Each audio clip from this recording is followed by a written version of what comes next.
Haruo Ono is a fisherman in the town of Shinchi in Fukushima Prefecture. He says although market prices have not fallen as sharply as expected over the past year, he remains deeply disturbed by concerns about nuclear-contaminated water discharges into the sea and distrust of TEPCO. I'm full of anxiety. I'm worried that 30 years from now, 50 years from now, our children and grandchildren will be affected for various reasons. If fish with high radioactivity show up in 30 years, we'll be in this situation forever.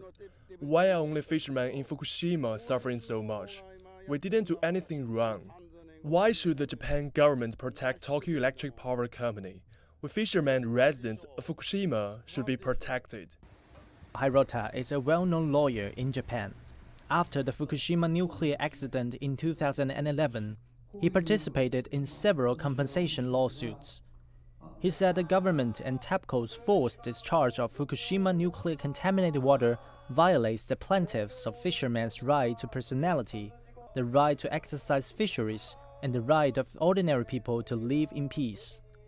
He says class action lawsuits like this can take years or even decades. I think the government's strategy is to drag it out as long as possible until we are exhausted and the community forgets about it. But I don't think litigation can go on like this. We have to think about how to deal with it.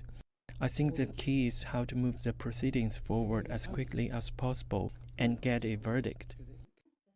Hirota cited the history of environmental hazards in Japan, such as Minamata disease, mercury poisoning from eating contaminated fish.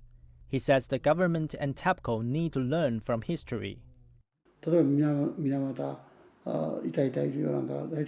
No matter what kind of nuisance lawsuit it is, they always say at the beginning, we did not harm. The harm was insignificant.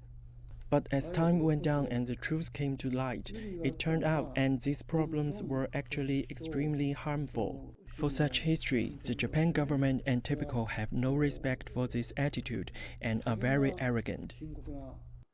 Since the first case, more forces have joined the plaintiff group represented by Hirota.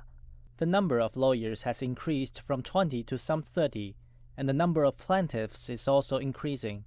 Hirota says they were ready to persist to the end.